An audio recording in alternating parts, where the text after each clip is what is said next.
My child, before you scroll past this, be still. Something led you here tonight, and it was not an accident, and it was not random, and it was not just an algorithm. I want you to know that before you hear one more word, you have been carrying something. Maybe you haven't said it out loud. Maybe you've smiled through it in front of people who would never guess what's really happening underneath. But tonight, I am asking you to set that smile down for a moment, because I did not bring you here to perform for me. I brought you here to be seen by me. There is a reason your heart feels a little heavier lately. There is a reason you've been asking questions you don't know how to say out loud. Questions like, do you even see me? And is this ever going to change? And have I done something to deserve this silence? I want to answer those questions tonight. Not with empty comfort. Not with a quick verse and a goodbye.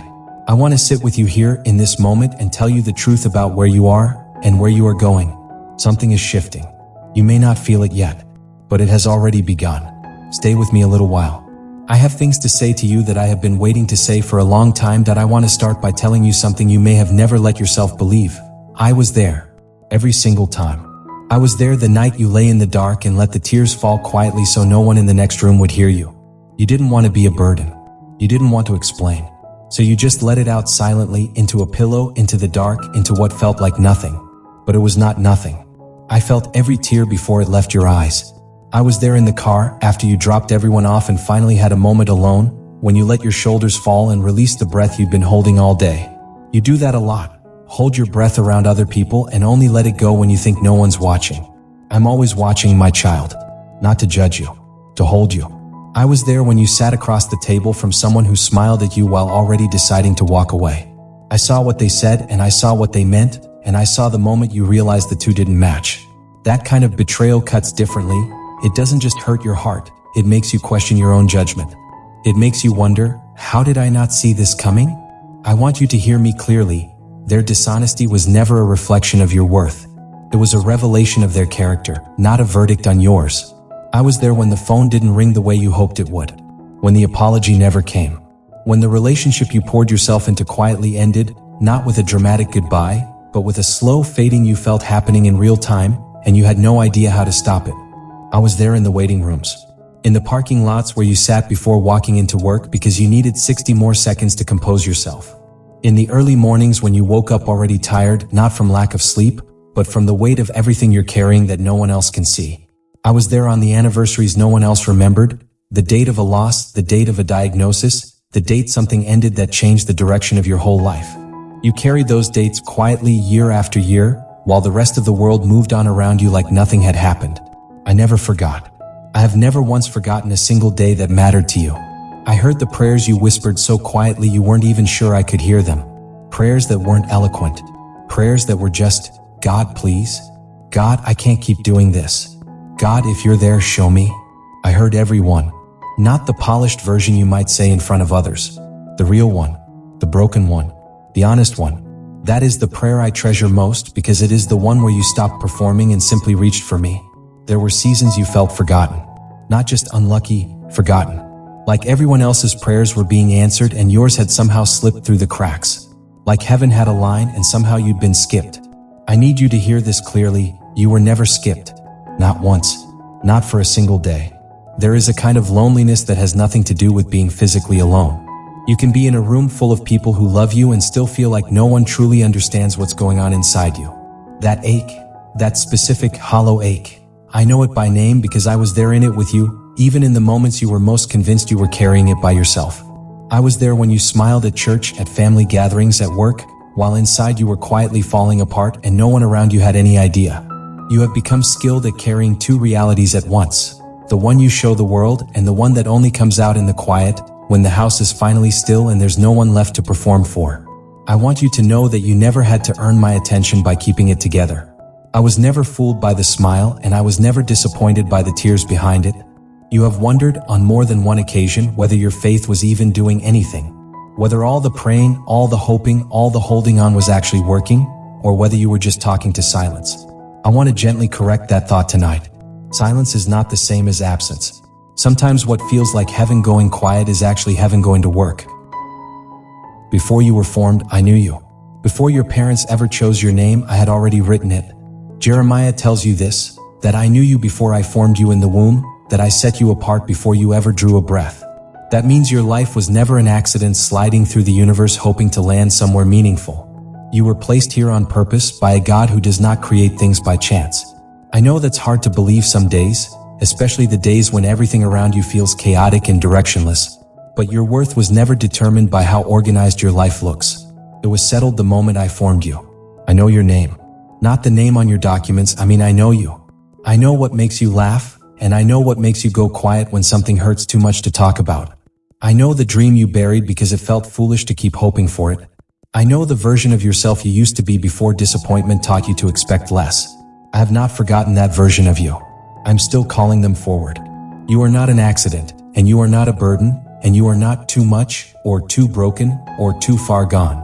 I have heard you think those things about yourself in the quiet, and I want to tell you plainly, those thoughts did not come from me. I do not speak to my children in condemnation. I speak in love, even when I am correcting you, even when I am refining you. Condemnation is not my voice. Love is my voice. Restoration is my voice.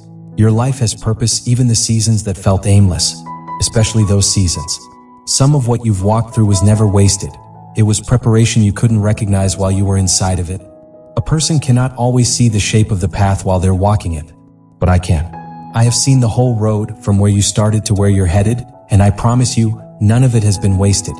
You are loved, not because of what you accomplish, not because of how well you perform, not because of how put together your life appears from the outside. You are loved simply because you are mine. That love does not fluctuate based on your good days or your bad ones. It was settled before you ever did anything to earn it, and it cannot be undone by anything you failed to do. Even now, as you listen to this, I want you to notice what's happening in your chest. That small ache of hope stirring underneath the tiredness. That is me, reminding you that the love I have for you is not a memory from your childhood faith. It is present tense. It is happening right now, in this very moment, whether you feel steady or you feel like you're barely holding on.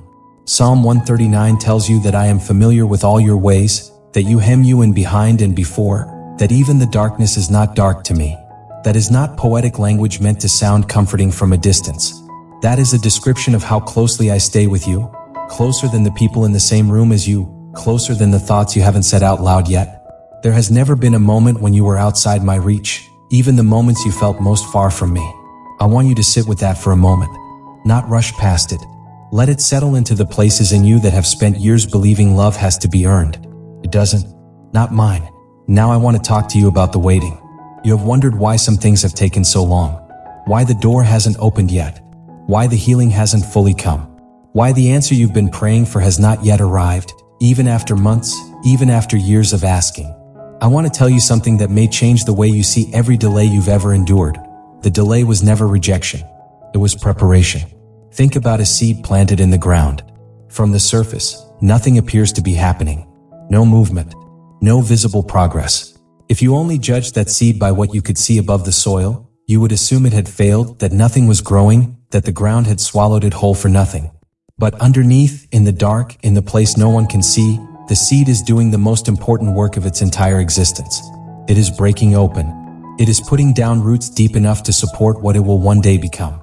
The very things that feel like stillness to you are often the places where I am doing my deepest work.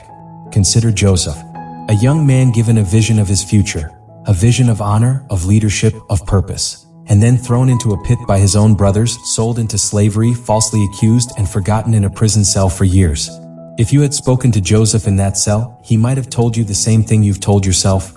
I don't understand why this is happening. I don't see how this leads anywhere good. But every single thing Joseph endured, the betrayal, the false accusations, the years of being overlooked, was quietly positioning him for the exact moment he would be needed to save an entire nation, including the very brothers who betrayed him. His pain was never wasted. It was preparation disguised as abandonment. Consider David, anointed as king while he was still a shepherd boy, and yet spending years afterward running through wilderness and caves, hunted by the very kingdom he was promised. That gap between the promise and the fulfillment was not punishment.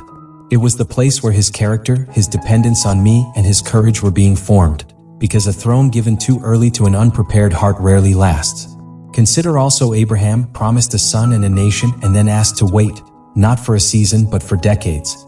Long enough that hope itself began to feel foolish. Long enough that he and Sarah tried to make the promise happen on their own timeline, and it only created more heartache.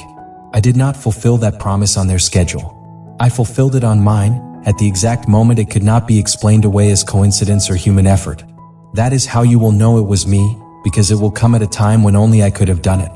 I'm not telling you this so you'll simply endure your waiting with gritted teeth. I'm telling you this so you can begin to trust that what feels like delay to you may actually be design. I do not waste seasons. I do not forget promises. Sometimes I am simply doing underground work that the surface cannot yet reveal. I know how tempting it has been to measure your life against the timeline of others, to watch someone else receive the very thing you've been praying for and wonder why their season came before yours. Comparison will only exhaust you because you were never running their race. I'm not measuring your life against theirs. I am walking you through the exact sequence your life requires, even when it looks nothing like the sequence someone else was given. Your waiting has not been meaningless. Even now, roots are growing. I also want you to notice what the battle has done inside you, not just around you.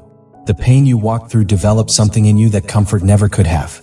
Endurance. There is a strength in you now that was not there before the hard seasons.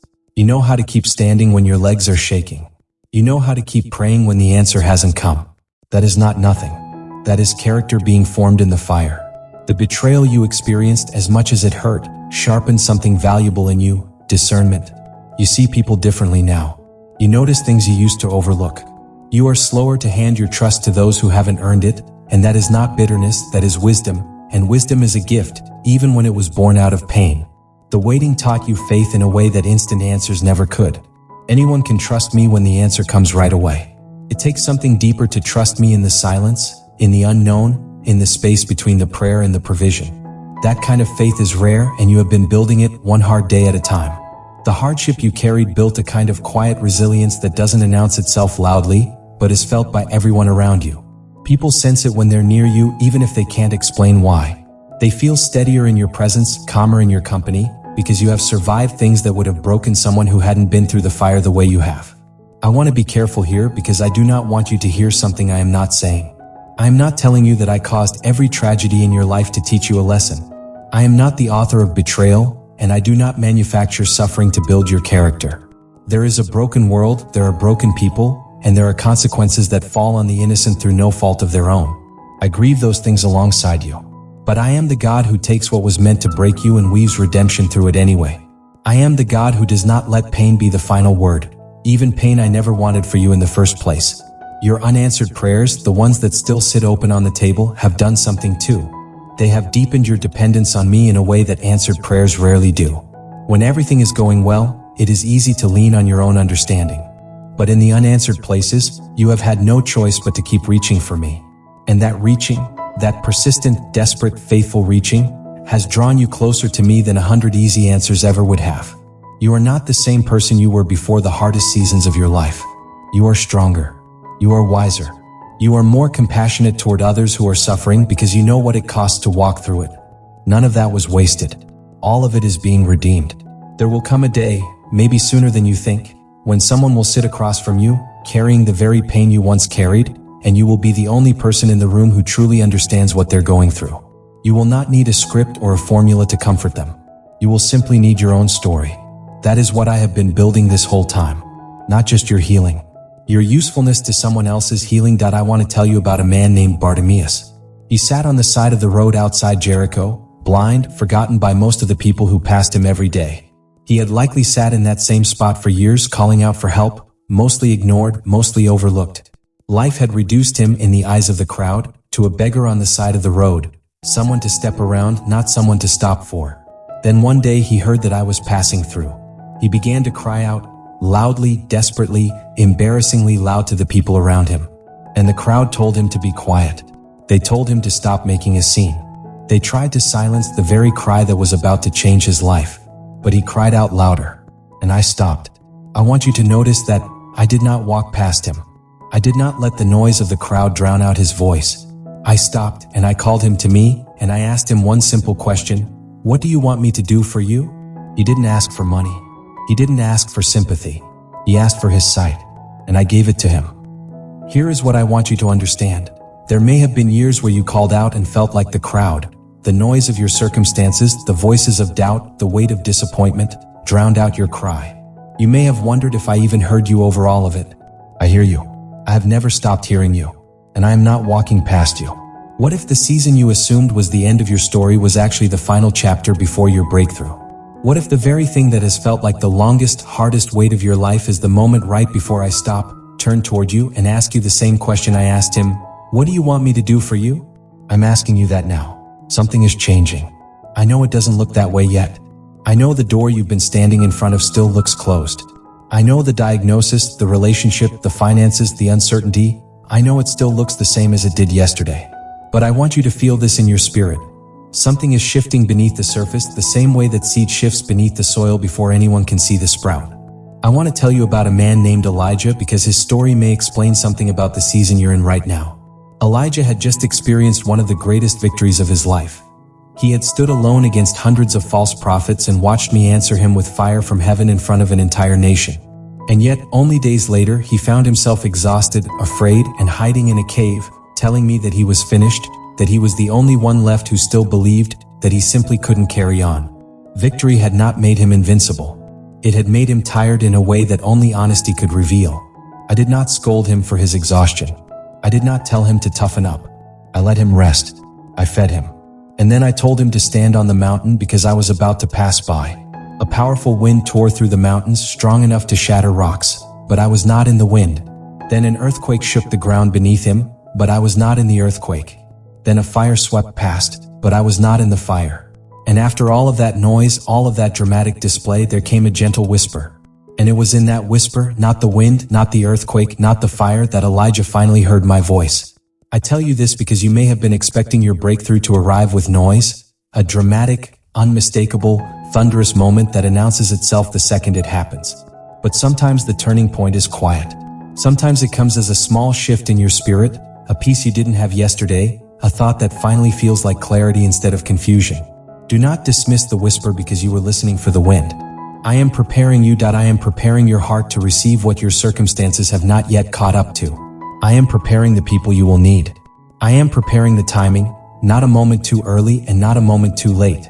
I know it is hard to trust a timeline you cannot see, but I am asking you to trust me with what you cannot yet see, the same way you would trust the sunrise even in the darkest part of the night, because you have watched the sunrise before, and it has never once failed to come. I am able to make a way where you currently see no way.